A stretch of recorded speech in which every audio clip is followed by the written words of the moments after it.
Welcome to Nobody Told Me. I'm Laura Owens. And I'm Jan Black. Is there such a thing as living a truly honest life? When is deception better than honesty? What are the consequences of repeatedly lying to ourselves? And what is the power of honesty in a world full of lies? Those are some of the questions we'll explore on this episode with our guest, Judi Ketteler, who's an award-winning journalist and the author of Would I Lie to You? The Amazing Power of Being Honest in a World That Lies. Judi, thank you so much for joining us today. Thanks for having me. I'm happy to talk about this topic. Well, this is a wonderful topic, and we'd love to start by learning what inspired your wildly popular New York Times article, How Honesty Could Make You Happier, which then inspired the book, Would I Lie to You? Well, it was a couple of things. It was like a societal thing and then a personal thing. So society, culture-wise, I felt like I just had this moment where I was like, man, the world we are living in, it just feels so dishonest right now. Mm-hmm. And whether or not was more dishonest, and it's always been the same amount of dishonest, I don't know. But we're so exposed to so much, to the 24/7 news cycle and social media. There's so much coming at us. And so it just felt like it was just everything around me felt so dishonest. So that was from the outside. And then on the inside, I also was struggling. My kids they're 9 and 11 now. So back up 2 years, they were 7 and 9.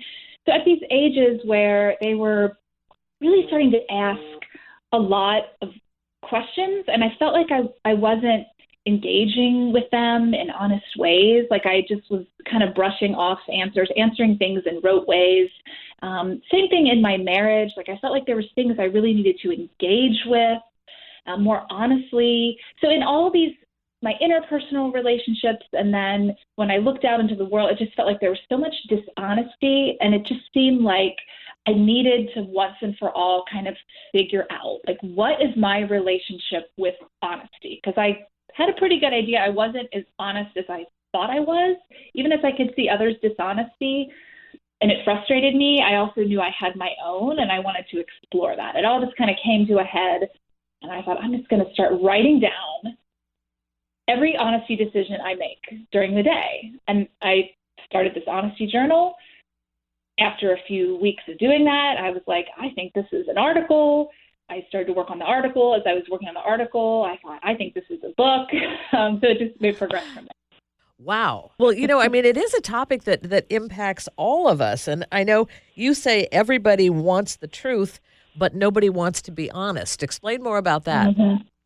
Yeah, so that's a quote I found. I don't know who to attribute it to. I probably saw it on Pinterest, and then I saw it in a lot of places. So it might require some attribution. I didn't make it up, and I don't know who to attribute it to, so I just said it was anonymous. But I think that we get really annoyed, frustrated, hurt, all these things when people are lying to us. And it's very easy to see others' dishonesty, and whether it's in relationships or kind of out in the world, right? It's very easy to see others being dishonest.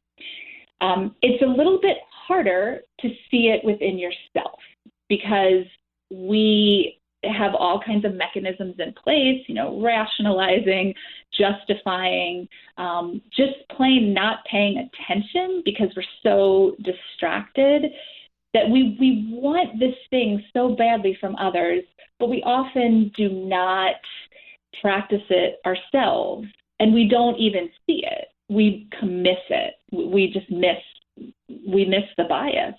And I did, at least. And so I think that if I did, I feel like other people probably do too. I think it's kind of a universal thing. There is something called the actor-observer bias, where it's easy to see others misbehaving. It's harder to spot that behavior in yourself. How is the culture of nice, if you will, how is that detrimental to us?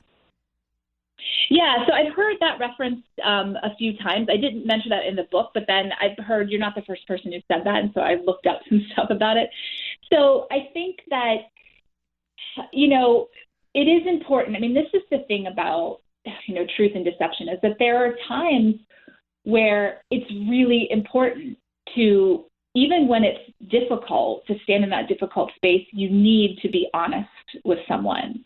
There are other times where the honesty, like your opinion isn't necessary, right? The honesty isn't necessary. It's only it doesn't serve a purpose other than like your ego or like something you feel like you have to, especially if this happens in workplaces where managers think that they have to just tell, their people every single thing they did wrong or every single weakness.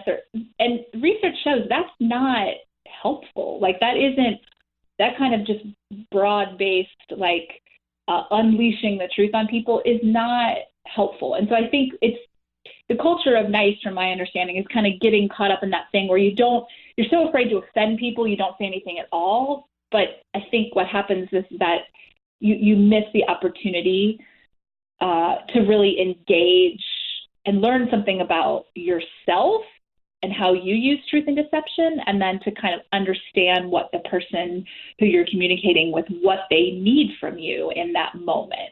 We just miss the opportunity when we either like say things like honesty is the best policy, or say things like no one ever tells the truth anymore. Like we miss all of the nuance there. Now, how did focusing on honesty help you? How did it empower you after you started this honesty journal? Well, it helped me in a few different ways. I mean, one thing it did is it made me aware of my own behavior. So when I started this work, I was really feeling like, in a way, like a victim a little bit of a dishonest world, a dishonest leader, a dishonest,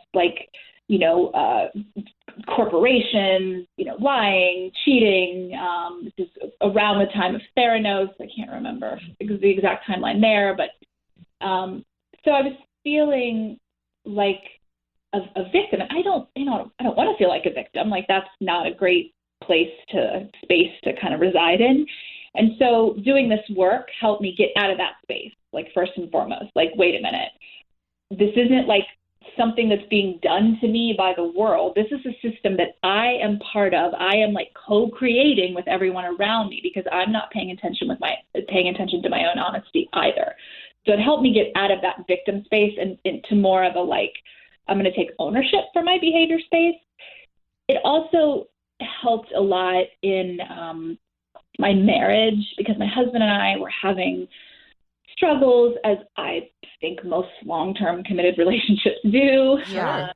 And right. And it's not uncommon. And I think there were some things, some stories I was telling myself about like who I was, what kind of wife I was, like who I was inside my marriage that really weren't true. And I'm a pretty self-aware person, but it was a blind spot. Like I just was like, well, this is who I am. I'm low maintenance. I'm this.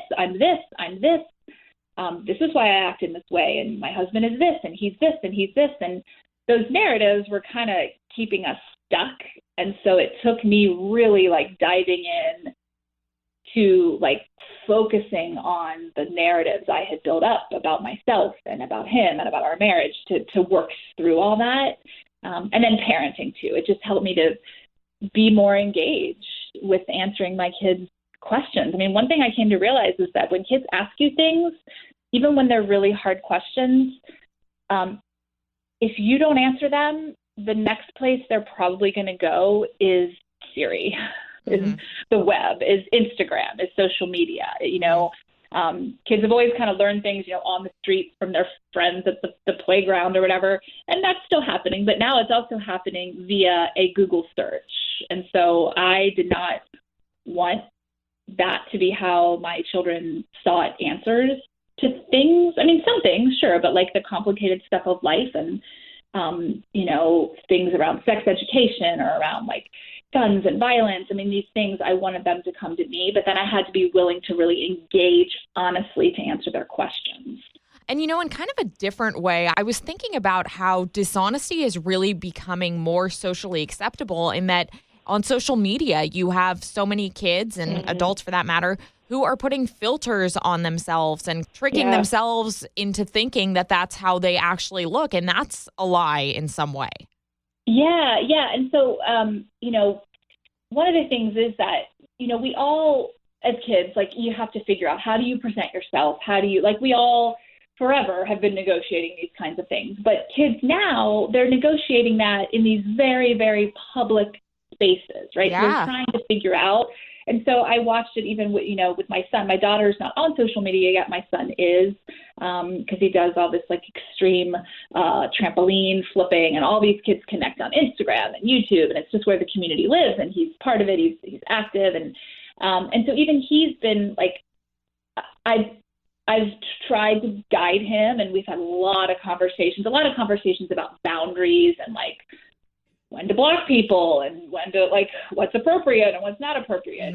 But also some about like how are you presenting your life, and like just think about before you post something, like is there something that you want people to think of you in a certain way, or like what are those choices that you're making? Because I think about social media a bit differently now, just being more aware of what I'm putting out there. I've never been a person who's like obsessed with presenting this perfect vision of my life. But in little ways, I think in little ways I was, and it's not that I still don't post the wonderful pictures of the birthday party that I worked really hard to pull off. Of course I want to post that and celebrate it, but I'm also more like, it's okay to just show like,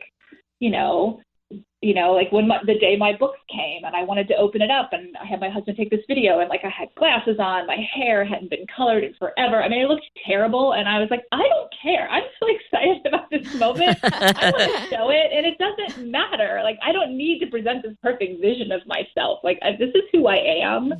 So I'm more able to do that now. Some of it maybe is just because I'm a little older and you just care less the older you get. But I don't know if that answered your question. I think I was talking in a lot of circles there. It absolutely does. And I was just thinking as well, with how many people are posting just the great things about themselves and how they look on social media. And I think it's so good that you were honest in just showing, hey, this is how I actually was in the moment. This wasn't a moment that was manufactured.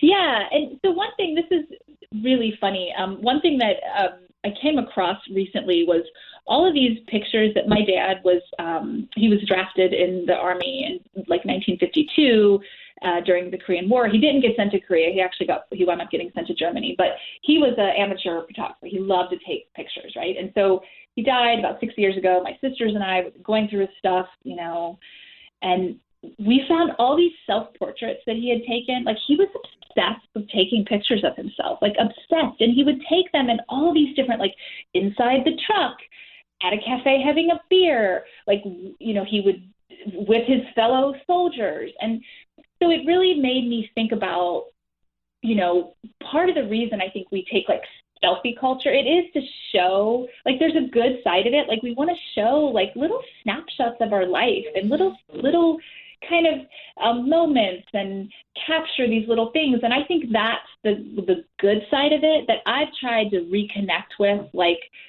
because I think there's a lot of positivity. There's a lot of great things about when we're trying to capture these little moments of our life.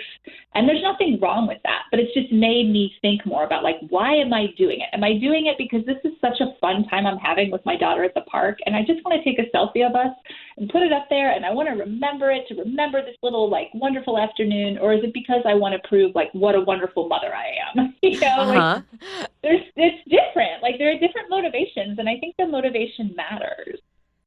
Our Nobody Told Me conversation continues in just a moment. Much like our extraordinary guests on Nobody Told Me, many Air Medcare Network members have their own inspiring stories to share. They never thought the unthinkable would actually happen to them. But when it did, they were relieved to have their Air Medcare Network, AMCN, membership. If a medical emergency arises, Air Medcare Network provides members with world-class air transport services to the nearest appropriate hospital with no out-of-pocket expenses. More and more, insurance fails to cover the full cost of a medical emergency. Secure protection and financial peace of mind for your entire household by joining Air Medcare Network today.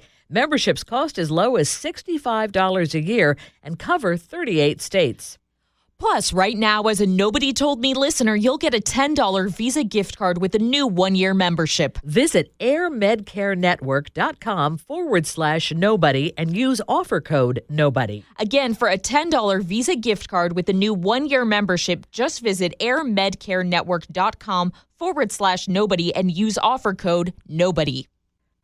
Tell us more about the ways in which we conceal the truth, because I know you talk about things like exaggerating and sidestepping and spinning half-truths that are not necessarily, telling an out-and-out lie.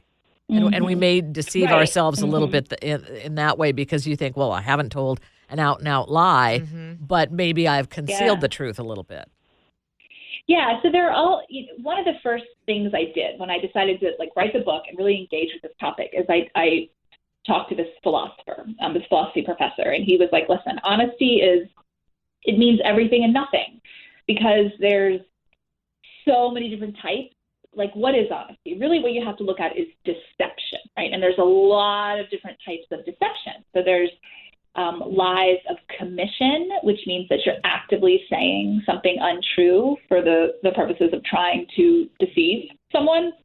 There's lies of omission, where you're just omitting something, but you're still doing it for the purposes of deceiving. There's half-truths, where it's kind of this combination of omission and commission, like you're saying something true. You're not exactly trying to deceive, you're just not sharing everything. There's also there's pro-social lying. So this is kind of this whole other, we have lies of self-interest, which are the lies that we tell for our own benefit, whether it's like monetary benefit, like cheating, or even just the benefit of our ego, like bragging or, taking credit for something that we didn't do. I mean, it isn't always related to, we hear self-interest and we think money, but oftentimes it's just related to ego. And then there are lies, pro-social lies, which are benevolent lies that we tell for the benefit of someone else. And this is where I think it's really interesting because not all deception is bad. And I think this is something I try to talk a lot about in the book because my project wasn't necessarily to be more honest. It was to be more aware of my honesty choices. And one of the things I realized is that I use pro-social deception to try to build empathy. Like if I see someone who's just made a really dumb mistake and I see that they are mortified, I might say to them, oh, I did that same thing myself. Because I'm just like, I'm empathetic and I hate when someone feels really dumb. Exactly. Yeah. Right. To ameliorate that. Right. And so and there's really nothing wrong with that. Now, if you're creating a whole complicated story, then it can then perhaps you're doing it more for your own benefit. I mean, I think this is where that slippery slope is, because are you using pro-social deception for reasons to do with empathy and connection and building, or are you are you doing it because you just don't want to stand in some uncomfortable space, but it's really a truth that needs to be told? And I think that all of that nuance, when you start to pay attention to it, it's really interesting because you learn a lot about yourself. So I could see my empathy at work, but I could also see the times when I really needed to just toughen up and be more direct, because it was more even though it would feel more kind to tell a lie, really it was cruel because the person needed the feedback, like they were asking for it or they needed it or whatever. Even though it was uncomfortable, it was important to give it to them. And so I think that when we just kind of lump it all together, like lying bad, honesty good, we just miss all these chances that we can really learn about how we engage with people and why we do things. So that was one thing that doing all this work helped me just pay more attention to all that nuance of how we communicate.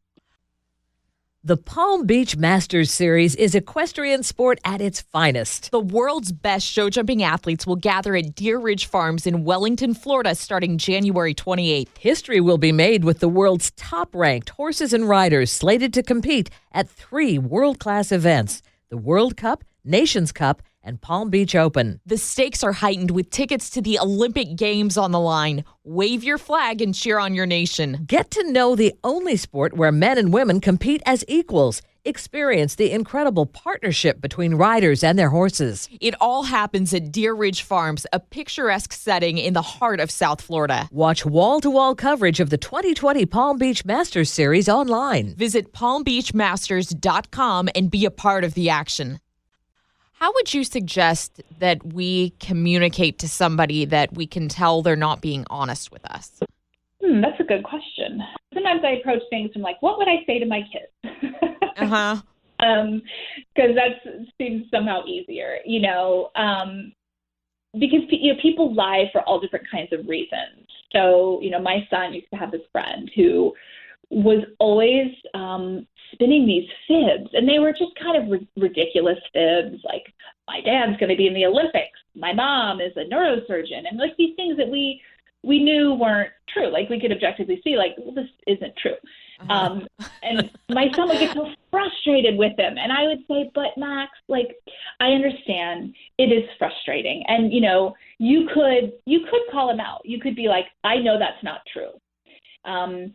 And you might get to a point where you do that. Like that might be appropriate. But also it is important to understand, like, do you think there's a reason why he's doing that? Is it because he's like the oldest of 5 kids and he has all this responsibility and the limelight like is never on him anymore? There's always a new baby coming. Like do you think it's just because he wants to like have something interesting about himself that he wants to be able to say, and he's like, is that a motivation, do you think, that's behind this? And if so, is there a way that you could try to do a little sidestep and just change the subject and ask him about some of his other interests or something to just try to engage with him a little bit more? So I think that even for adults, I think that strategy might be able to work if it's an issue where someone's like bragging or exaggerating or saying something that instead of just like calling them out and embarrassing them, is there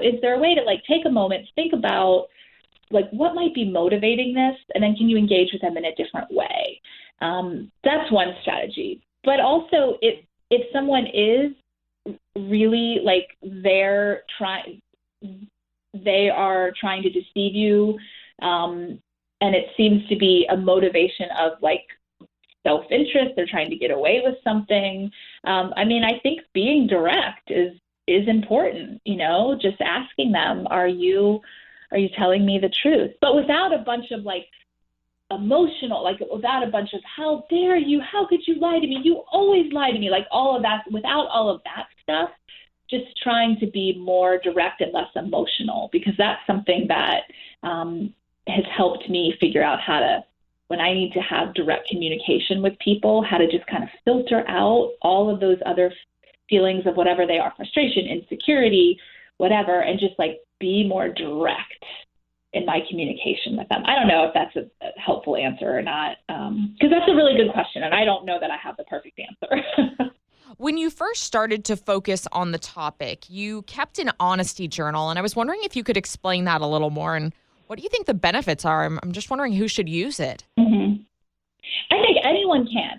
So in my honesty journal, I should clarify, was opening a Google document and just writing down my honesty choices. Sure, yeah. Well, it works. Yeah. Right. Because then too, like in a Google document, you can have it on your computer, you can have it on your phone. So I could like keep track when I was on the go. So really, I think that anyone can benefit. I think that if, people who are the same kinds of people who are interested in things like courage and vulnerability and trying to, be just like empowerment and, motivation and the kind of your self-help crowd, the people who really want to keep actively bettering themselves. I think that's probably who's going to resonate most with this, but it can be anyone, honestly. And the benefits of writing it down are that you engage with the idea, with the experience way more than you would normally. So first you have the experience, you have the exchange with someone. Then because you're paying attention, you take a moment and you reflect on it and you think, oh, okay, this is an exchange I just had. I need to probably write this down in my honesty journal. Then you go and you actually write it down in your honesty journal. So you take the time, you reflect on it again, you write it down. Then you probably are going to reread what you wrote, at least if you're like me. So you're reflecting on it yet again.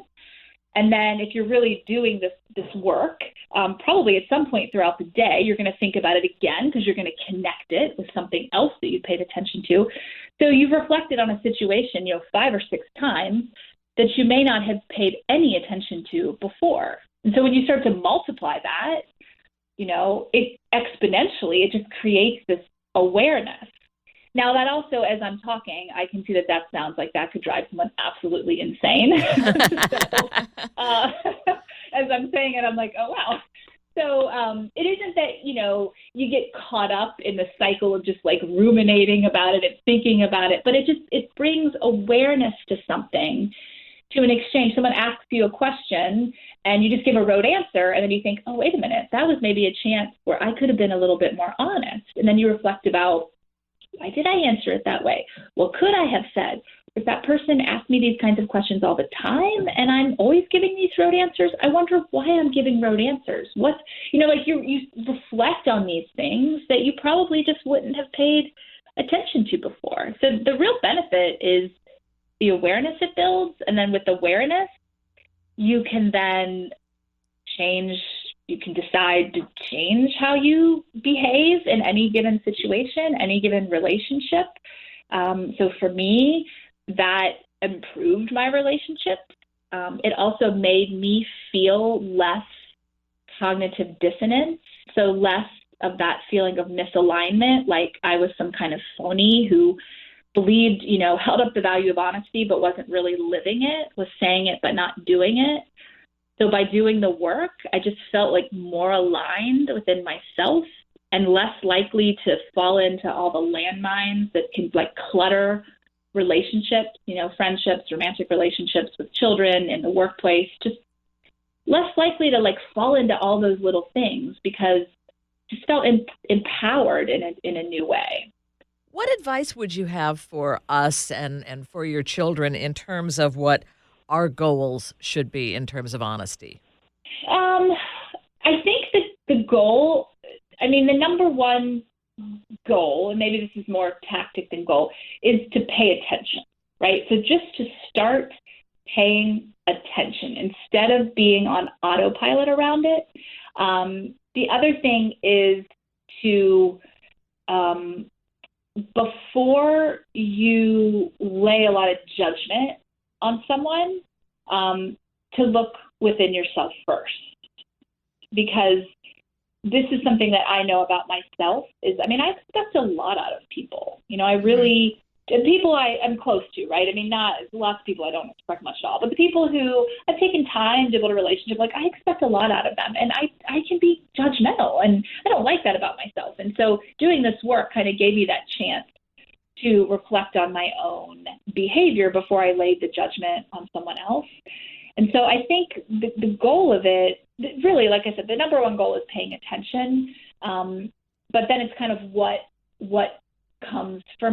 can come from that. And really it's lots of different things. It depends on what you're struggling with in life. It's going to depend on, for me in my marriage, I was really struggling with feelings I had for someone else and what to do with that. And I didn't know how to talk to my husband about it. I had all this kind of wrapped up in it. And so finally being able to just have these honest conversations is what really allowed us to move through it and move forward and find a better version of our relationship. So it really depends on what it is someone is struggling with. That's going to determine kind of the outcome or even the goal that they set around it. So hopefully that answered your question a little bit. But yeah, paying attention, that's the goal. Number one goal for everyone, pay attention. And Judi, as you know, our show is called Nobody Told Me. So at the end of each program, we ask our guests, what is your nobody told me lesson? So in your case, what do you wish that someone had told you about honesty and telling the truth that would have saved you from some tough lessons that came from not being honest? Mm. So I would say nobody told me that it wouldn't be as bad as I thought. Because it is, like I said, I've always had this push and pull with honesty, like wanting it from others, but really like being afraid to say things and being afraid to really, I don't like the phrase speak my truth because it's, but speak my truth. I mean, really being afraid to do that, sometimes I can't think of the better way to say it. And nobody told me that actually it wasn't as scary as I thought. It just took practice like everything else, like writing, like running, like embroidering, all these things I do. It just took practice. It's not like a fundamental thing some people can do and some people can't. It's just something that takes awareness and practice, and that it was being more honest, focusing on honesty was far more connecting and empowering than I thought, way less scary than I thought. And Judi, how can people connect with you on social media and the internet? Sure. So I am mostly on Twitter and Instagram, and I have different handles, which is kind of silly. So Twitter, I'm at Judi Ketteler, just my name, JudiKetteler. Instagram, I'm at KettleJM, just KettleJM. I think if you just search my name, you'll find it. If you Google me, you'll find all of that. Well, perfect. Those are the platforms I'm most active on. And you also have a website. I do. It's my name. It's Judi Ketteler, JudiKetteler.com.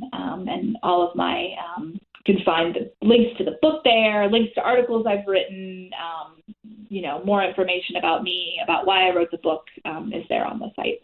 Yeah, you have a fabulous website. Well, we want to thank you so much, Judi, for coming on the show. This was a really fascinating interview, and it's great you've done so much research on this topic. Oh, well, thanks for having me. It was great to talk to you guys. It was super fun. Our thanks to Judi Ketteler, author of Would I Lie to You? The Amazing Power of Being Honest in a World That Lies. And again, her website is JudiKetteler.com. I'm Jan Black. And I'm Laura Owens. You're listening to Nobody Told Me. Thank you so much for joining us.